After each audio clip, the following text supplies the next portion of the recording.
예수님은 성전세를 내는 이 문제를 통해서 세상의 임금들이 자신들의 자녀들에게는 세금을 징수하지 않는 것을 말씀하시면서 자신이 하나님의 아들이신 것을 제자들에게 교훈하셨습니다. 본문은 예수님의 가르침을 들은 제자들이 그 예수님이 하나님의 아들이시다라는 것을 가르쳐 주신 그 가르침을 들은 제자들이 예수님께 천국에서 누가 큽니까? 라는 질문을 함으로 오늘 본문이 시작이 됩니다.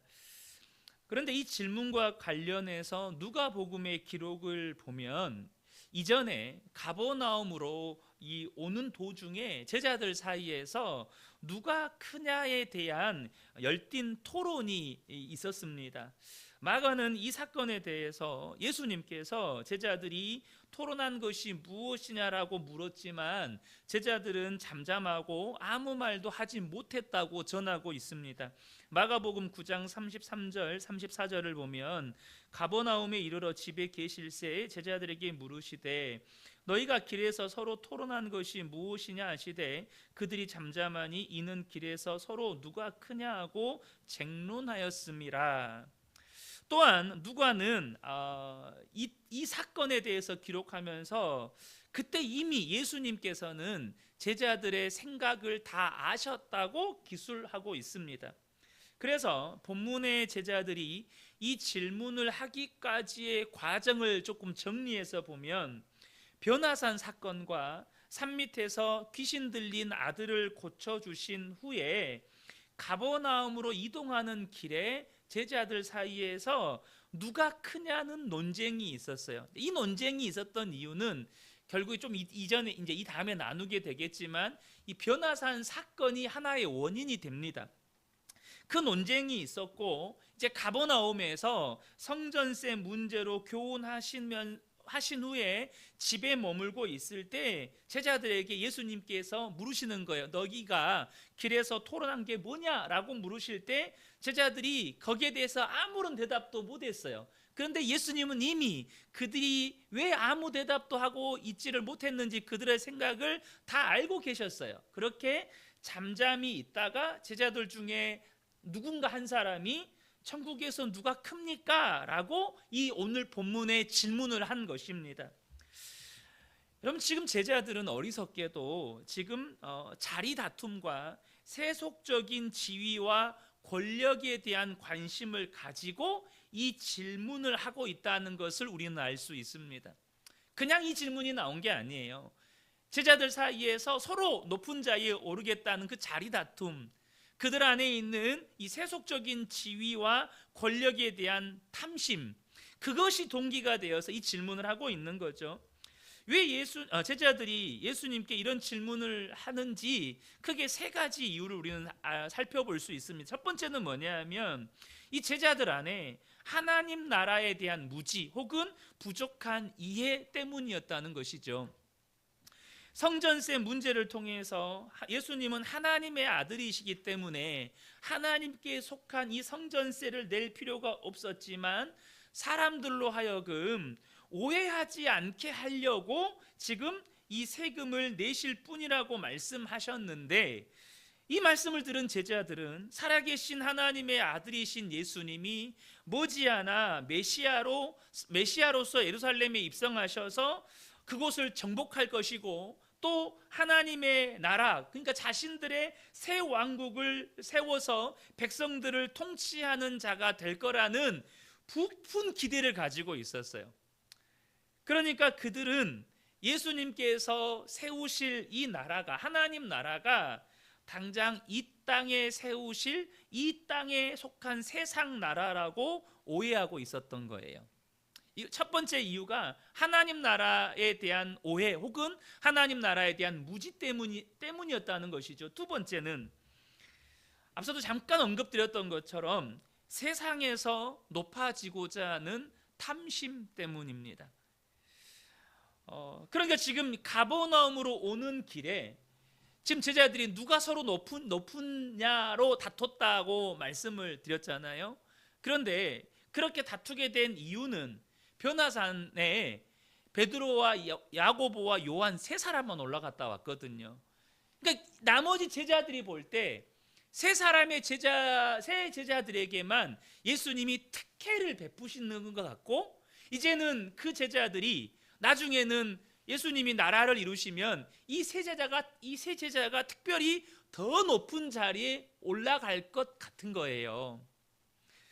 특별히 기본적으로 유대 문화에서는 지위가 상당히 중요했습니다. 그래서 예수님께서 바리새인들과 서기관들을 비판하실 때 이런 말씀을 하셨어요. 마태복음 23장 6절과 7절을 보면 잔치의 윗자리와 회당의 높은 자리와 시장에서 문안 받는 것과 사람에게 랍비라 칭함 받는 것을 좋아하느니라. 그러니까 바리새인과 서기관들이 뭘 좋아한다고요? 높은 자리에 올라가서 사람들에게 인정받고 칭찬받고 존경받는 것을 좋아한다는 거예요.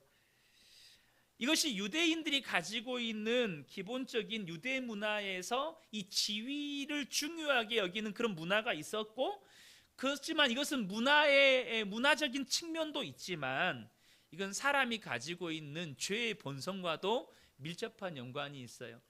여러분, 바리새인과 서기관만 높은 자리 좋아합니까? 여러분, 높은 자리를 좋아하는 것은 모든 사람이 가지고 있는 죄의 본성입니다. 내가 높은 지위를 가지고 싶고 사람들로부터 박수받고 싶고 칭찬받고 싶고 인정받고 싶고, 물론 감투를 싫어할 수는 있어요. 어떤 지위를 좀 기질적으로 사람들 앞에 나서는 게 싫어서 어떤 자리를 싫어할 수는 있어요. 좋아하지 않을 수는 있어요. 근데 여러분, 사람들에게 박수받고 싶고 칭찬받고 싶고 인정받고 싶은 건 모든 사람이 가지고 있는 본성입니다. 지금 사람들로부터 인정받고 존경받기 원하는 탐심이 모든 사람들의 마음 가운데 있는 이 죄의 본성이라는 것이죠. 제자들은 그 탐심에서 지금 예수님께 이 질문을 하고 있는 거예요. 내가 더 높은 자리에 올라가고 싶은 거죠. 그 마음, 그 탐심을 마음속에 품은 채 지금 이 질문을 하고 있다는 것입니다. 세 번째는요, 더 많은 은혜를 경험한 동역자들에 대한 경쟁심과 시기심 때문이라는 거예요. 앞서 말씀드렸던 이 마태복음 17장에는 변화산 사건이 기록되어 있습니다. 예수님께서는 당시 모든 제자들을 변화산으로 데리고 가신 게 아니고 베드로와 야고보와 요한만 데리고 가셨습니다. 그들은 그곳에서 예수님이 영광스러운 모습으로 변화되신 것을 직접 목격했고 모세와 엘리야와 더불어 함께 대화를 나누는 장면도 목격을 했습니다. 그리고 하늘로부터 음성도 들었죠. 그런데 예수님께서 세 제자들에게 그들이 본 것을 아무에게도 이르지 말라고 당부하셨습니다. 그러니까 내려온 제자들을 볼 때 밑에 있는 제자들이 궁금하지 않겠어요? 야, 너희들 예수님하고 같이 올라가서 뭐 했냐? 뭘 봤냐? 뭘 들었냐? 막 이렇게 궁금해서 물어볼 거 아니겠어요? 그런데 다들 침묵하는 거예요. 그러니까 남들이 모르는 비밀을 나만 알고 있어요. 나는 모르는 걸 쟤는 알고 있어. 그것도 예수님이 가르쳐 주셨고 예수님이 경험하게 해주신 걸 쟤만 가지고 있어요. 그러니까 어때요? 아, 쟤가 더 높은 지위에 오르겠구나. 내가 더 높은 지위에 올라야 되는데, 그들 안에 그 경쟁심, 시기심, 세 명의 제자들만 특별하게 대우하는 것 같고 하나님 나라에서 특별하게 더 높은 지위에 올라앉게 해주실 것 같고 그렇게 편애하는 것 같은 거죠. 여러분, 그런 동역자들에 대한 경쟁심과 시기심에서 지금 이 질문이 나오고 있다는 거예요. 지금 제자들은요, 예수님의 가르침에서 벗어난 그릇된 믿음과 그릇된 동기에서 어리석은 질문을 하고 있는 것입니다.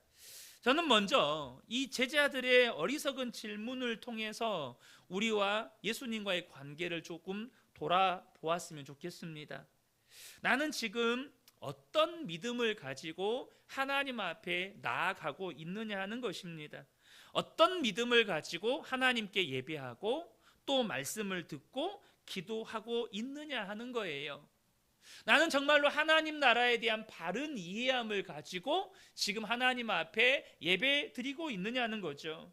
하나님 나라에 대한 바른 이해를 가지고 예배 드리고 말씀 듣고 기도하고 그렇게 하나님 앞에 나아가고 있느냐. 하나님께 무엇을 구할 때 내 안에 있는 탐심은 십자가에 못 박고 지금 구하고 있느냐?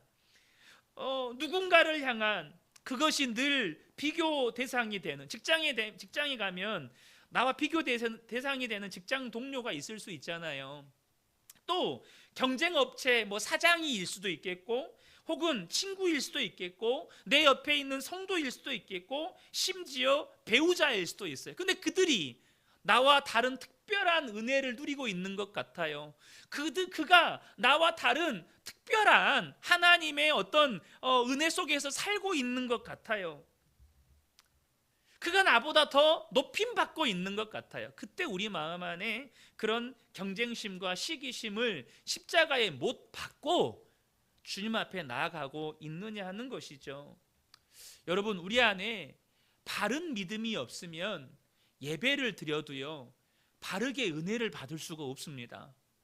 말씀을 들어도 말씀대로 들을 수가 없어요. 내 안에 일어나는 탐심과 내 안에 누군가를 향한 경쟁심과 시기심이 십자가에서 처리되지 않으면 말씀을 들어도, 혹은 성도와 교제를 해도, 신앙생활을 해도 바르게 할 수가 없어요. 저와 여러분이 정말로 하나님 앞에 나아가 예배할 때, 하나님 앞에 나아갈 때 하나님 나라에 대한 바른 이해함을 가지고 내 속에서 일어나는 탐심이나 혹은 누군가를 향한 시기하는 마음, 혹은 미워하는 마음일 수도 있겠죠. 혹은 내 안에서 올라오는 그런 경쟁심들, 그러한 마음이 처리된 상태에서 예배하고 말씀을 듣고 우리가 기도한다면, 여러분, 우리가 온전한 은혜를 누리게 된다는 것입니다. 기도할 때도요, 마땅히 구해야 할 것을 구하게 되고 응답받는 역사를 경험하게 된다는 거예요. 당장 여러분, 이 제자들의 질문을 기도로 바꾸면 어떤 기도가 나올까요? 하나님, 제가 쟤보다 높아지게 해주세요. 하나님, 내가 얘보다 잘 나가게 해주세요. 하나님, 제가 이 사람보다 성공하게 해주세요. 이런 기도가 나와요. 그러지 않겠습니까? 하나님, 제가 이 사람보다 은혜 많이 받게 해주세요. 이런 기도가 나온다고요. 우리 안에 이런 마음들이 처리되고, 또 하나님 나라에 대한 바른 믿음을 가지고 주님 앞에 나아가는 것이 너무나도 중요하다는 것입니다. 우문현답이라는 말이 있죠. 제자들의 질문은 정말 어리석은 질문이었습니다. 그런데 예수님은 그 어리석은 질문에 대한 답변을 통해서 천국과 믿음에 관한 중요한 교훈을 주십니다. 오늘 제가 우리 성도님들과 나누고자 하는 핵심적인 메시지입니다. 2절부터 4절을 보겠습니다. 예수께서 한 어린아이를 불러 그들 가운데 세우시고 이르시되 진실로 너희에게 이르노니 너희가 돌이켜 어린아이들과 같이 되지 아니하면 결단코 천국에 들어가지 못하리라. 그러므로 누구든지 이 어린아이와 같이 자기를 낮추는 사람이 천국에서 큰 자니라 라고 말씀하십니다. 제자들의 질문에 답변하시기 위해서 예수님이 어린아이 하나를 불러서 그들 가운데 세우셨습니다. 오늘 우리 동아가 함께 예배드리었는데 제가 딱 동아 오는 모습을 보면서 오늘 말씀의 핵심 소재가 어린아이인데 근데 동아가 딱 오는 거 보면서 하나님의 뜻이 있나 이런 생각이 한편으로 들었습니다. 그런데 지금 그러면서 이 어린아이를 세워서 말씀하시는 게 뭐냐면, 어린아이와 같이, 너희의 믿음이 어린아이와 같지 않으면 천국에 들어갈 수가 없고, 동시에 어린아이와 같이 자기를 낮추는 사람이 천국에서 큰 자다라고 이렇게 말씀하셨어요. 여기서 이 어린아이라는 이 단어는요, 두 가지 의미로 사용이 되었어요. 첫 번째는 우리가 번역한 그대로 어린아이, 갓난아이라는 의미로 사용이 되기도 했지만, 또 어린 노예라는 의미로도 사용되는 단어였습니다. 오늘 본문에는 주님께서 이 두 가지 의미를 다 담아서 우리의 믿음에 대한 이야기, 우리의 믿음에 대한 교훈을 하고 계시는 것입니다. 먼저 3절에 예수님께서 어린아이와 같지 않으면 천국에 들어갈 수 없다라고 하신 말씀에 우리가 주목해 볼 것이 있어요. 여러분, 제자들의 질문은 뭐죠? 누가 천국에서 큰 자입니까? 누가 큰 자입니까? 라는 질문이에요. 그런데 예수님의 답변은 뭐냐면, 너희의 믿음이 어린아이와 같지 않으면 천국에 들어가지 못한다라는 답변부터 내놓으십니다. 그러니까 여러분, 제자들의 질문을 보면 제자들의 질문에는 자기들이 천국에 들어가지 못할 수도 있다라는 전제 자체가 아예 없어요. 자기들은 당연히 천국에 가는 것이고 천국에서 누가 큰 자냐, 이것이 제자들의 관심사였습니다. 그런데 예수님의 답변은 뭐냐면 어떤 믿음이 천국에 들어갈 수 있느냐에 대한 답변이었어요. 그러니까 예수님의 답변의 말씀은 어떤 요지를 담고 있냐면, 지금 제자들의 믿음의 수준은 천국에서 큰 자냐 작은 자냐를 따질 수준이 아니고 천국에 들어갈 수 있냐 없냐를 따져야 될 믿음의 수준이라는 겁니다. 다시 좀 더 직접적으로 이야기하면 지금 제자들의 믿음의 수준으로는 천국에 못 간다는 이야기입니다. 예수님은 지금 이것부터 짚고 넘어가시는 거예요. 특별히 주님은 결단코 천국에 들어가지 못한다라고 말씀하셨어요. 이 결단코라는 강조를 하고 계시다는 거예요. 이것이 우리에게 정말로 중요하게 점검해야 할 문제라는 것입니다. 이것은 어쩌면 오늘날 한국교회를 바라보는 주님의 심정일지도 모릅니다. 많은 성도들이 몇 대째 기독교 집안이고 내가 얼마나 오랫동안 교회를 다녔고 혹은 얼마나 많은 봉사와 헌신을 했고 또 직분을 받았기 때문에 천국에 들어가는 것은 당연한 것이고 천국에서 상급을 받을 것이라고 생각하겠지만 주님이 보실 때는 상급은커녕 천국에 들어갈 믿음도 되지 못한다는 것입니다. 왜요?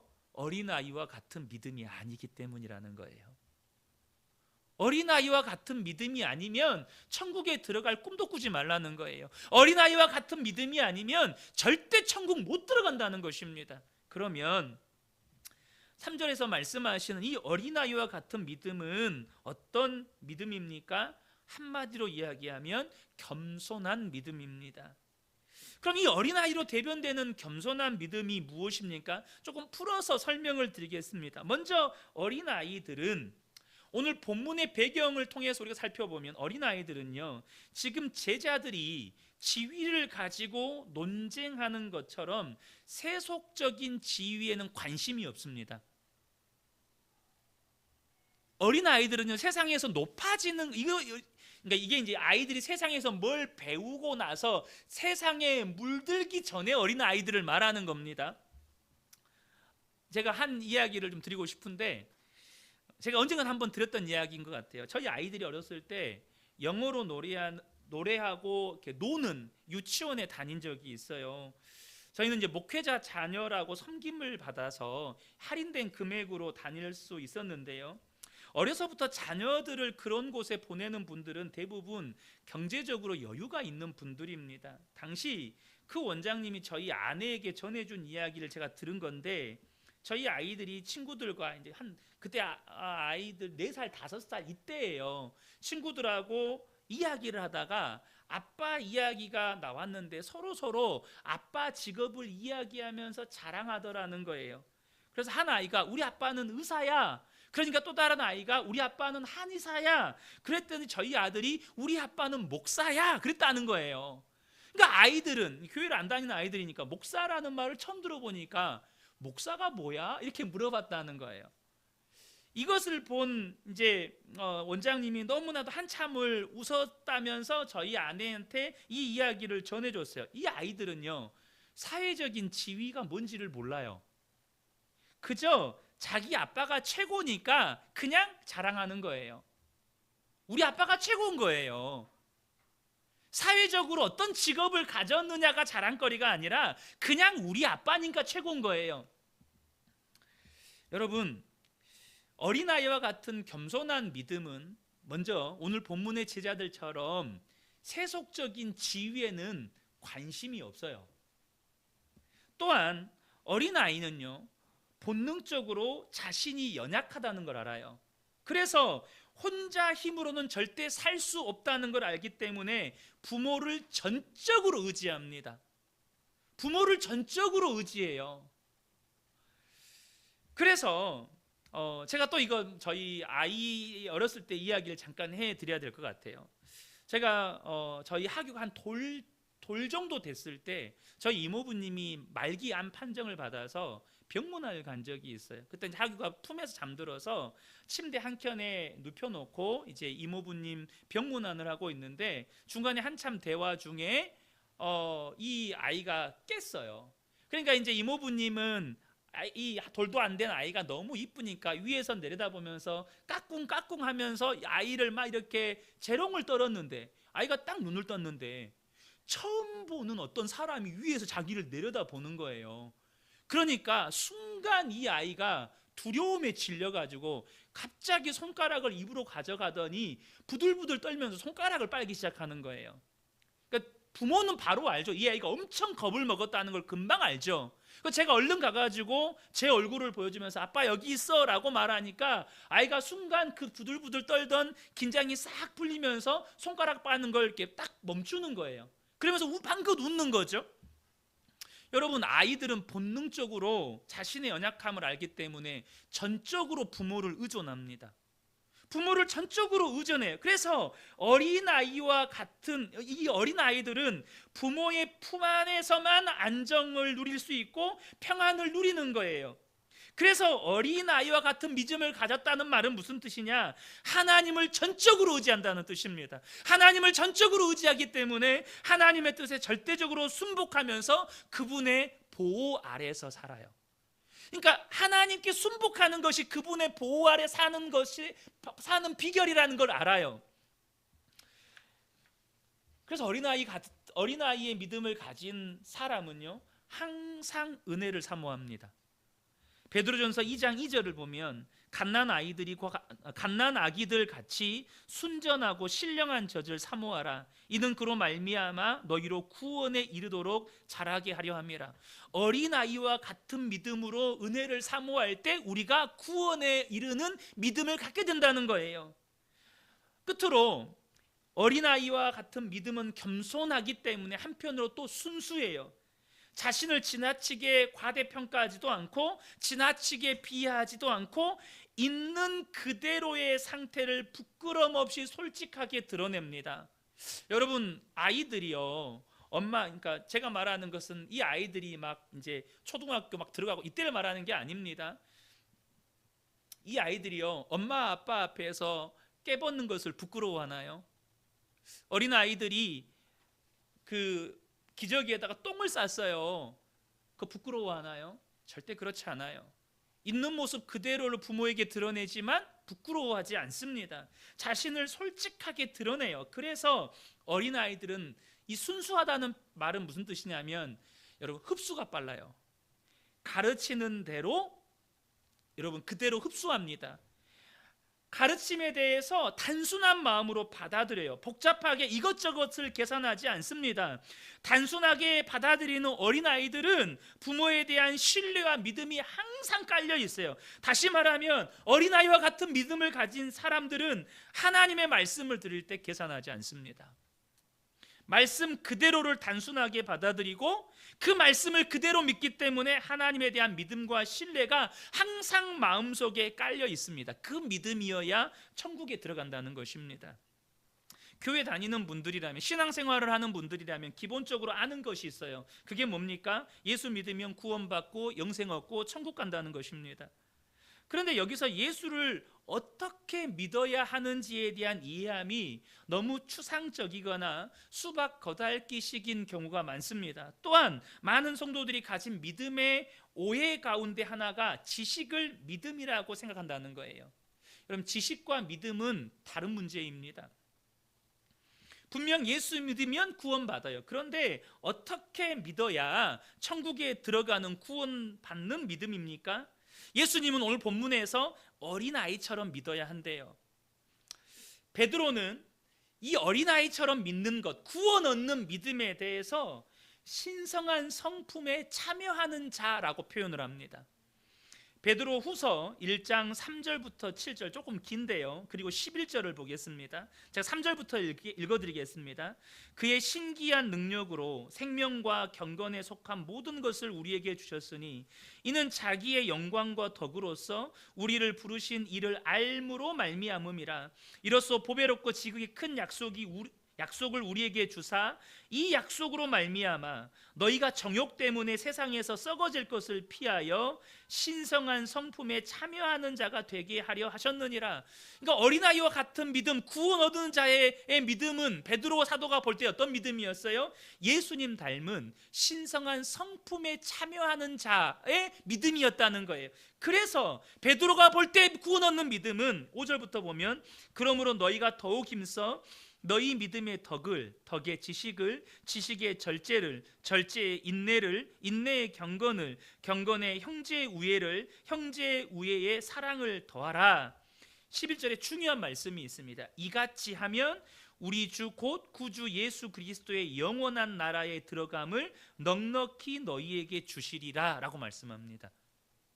여러분, 예수 믿으면 구원받는다, 예수 믿으면 천국 간다, 이것을 그저 단순하게 나는 믿으니까, 내 모든 죄가 사함받았다고 나는 믿으니까, 예수님이 십자가에서 내 죄를 위해서 죽으셨다고 나는 믿으니까 나는 구원받았어가 아니라는 것입니다. 저는 이 밤에 우리의 믿음이 다시 한번 점검되기를 원합니다. 나는 정말로 어린아이와 같은 믿음의 사람인가? 세상의 지위에 관심 두지 않고 내 자신의 연약함을 인정하고 주님만을 의지하면서 주님의 뜻에 순복하면서 주님의 보호 아래 내가 살고 있는가? 하나님 말씀 들을 때 복잡하게 계산하지 않고 말씀을 말씀 그대로 받아들이며 이제는 하나님을 향한 믿음과 신뢰가 내 마음 안에 있느냐는 것입니다. 사랑하는 성도 여러분, 저는 우리 성도님들 안에 정말로 어린아이와 같은 믿음이 회복되시기를 축복합니다. 이제 4절에서 말씀하시는 이 어린아이와 같은 믿음은 천국에서 큰 자로 인정받는 믿음에 관한 이야기입니다. 그런데 이 천국에서 큰 자로 인정받는 어린아이와 같은 믿음은 오늘 본문에 보면 자기를 낮추는 믿음입니다.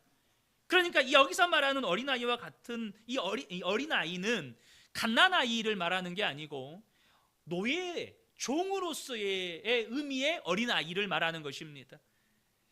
그러니까 종으로서 어린아이와 같은 믿음, 그 믿음의 특징은 뭐냐면 늘 섬김의 자리에 있다는 거예요. 섬김을 받는 자리로 나아가는 삶이 아니라 늘 섬기는 자리로 나아가는 삶을 산다는 거예요. 그러니까 어린아이와 같은 믿음을 가진 사람은 섬기기 위해 낮아져서 세상 속으로 들어가는 사람입니다. 그 사람이 천국에서 큰 사람이 될 거라는 것이죠. 이 사건 이후에 제자들 사이에 다시 한번 똑같은 문제로 갈등이 일어나요. 바로 야고보와 요한의 어머니가, 야고보와 요한이 형제니까 그 두 형제의 어머니가 예수님께 찾아와서 두 아들을 주님의 나라에서 하나는 우편에 하나는 좌편에 앉게 해달라고 청탁을 해요. 청탁을 합니다.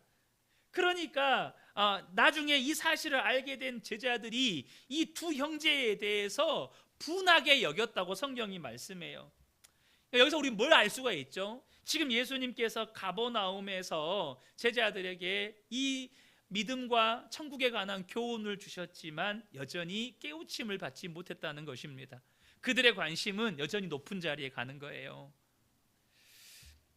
이때 예수님이 뭐라고 그때 당시 예수님이 뭐라고 말씀하셨습니까? 마태복음 20장 26절 28절 보면 너희 중에는 그렇지 않아야 하나니 너희 중에 누구든지 크고자 하는 자는 너희를 섬기는 자가 되고 너희 중에 누구든지 으뜸이 되고자 하는 자는 너희의 종이 되어야 하리라. 인자가 온 것은 섬김을 받으려 함이 아니라 도리어 섬기려 하고 자기 목숨을 많은 사람의 대속물로 주려 함이니라.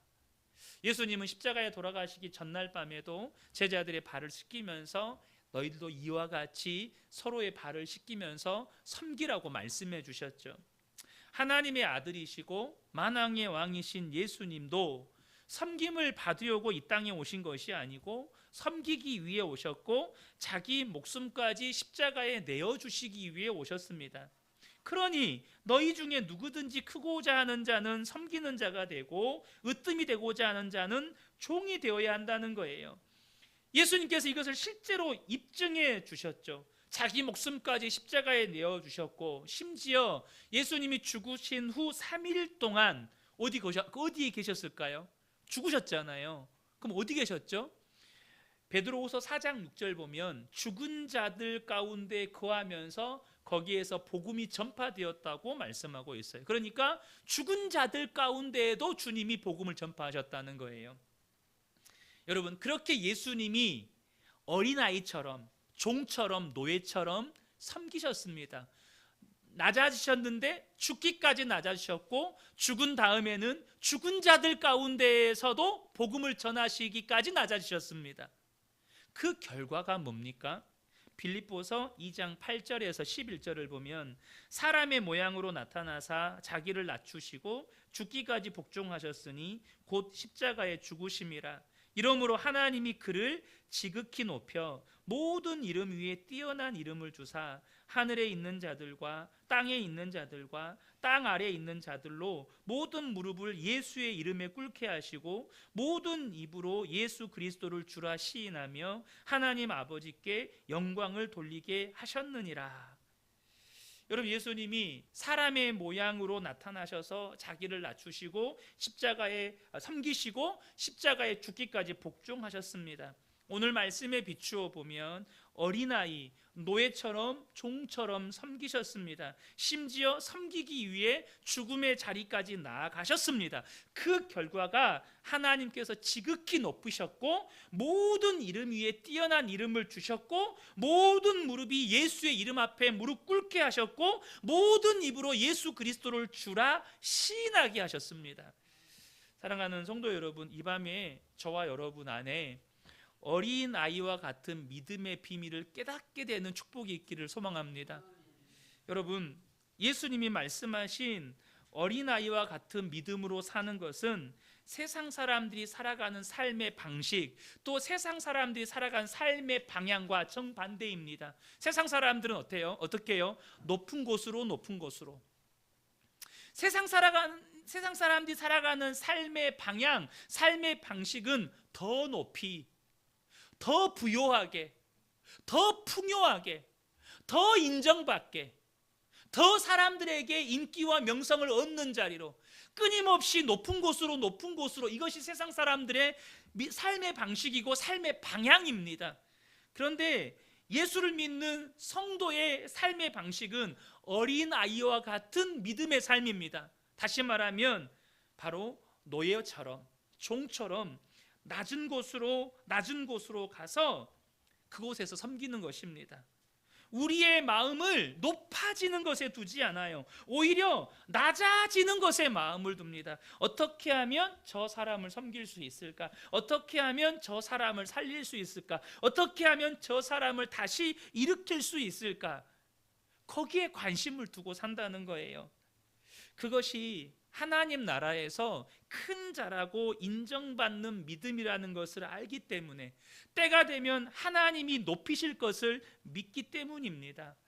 사랑하는 성도 여러분, 혹시 지금 낮은 자리에서 가족들을 섬기고 혹은 친지들을 섬기고 혹은 직장에서 다른 직장 동료들이 하지 않는 그런 굳은 일, 좀 더러운 일, 그렇게 하고 있다면, 혹은 여러분이 생각지도 못했던 낮은 자리, 더 수고하고 헌신하는 자리로 지금 가게 되었다면 오히려 기뻐하고 감사할 수 있는 저와 여러분 되시기를 축복합니다. 혹 교회 안에서 누구도 알아주지 않는 자리에서 지금 섬기는 일을 하고 계시다면 여러분 오히려 기뻐하고 감사할 수 있는 저와 여러분 되셨으면 좋겠습니다. 그것은 주님이 저와 여러분을 천국에서 높이시려고 기회를 주시는 거예요. 천국에서 큰 자로 높이시려고 기회 주시는 거예요. 왜 나만 힘든 일 시켜요? 왜 나만 남들 안 하는 굳은 일 시켜요? 그게 아니라 하나님이 내가 너를 높이고 싶다, 내가 너를 천국에서 큰 자로 높이고 싶다, 주님의 인도하심이고 주님의 부르심이라는 거예요.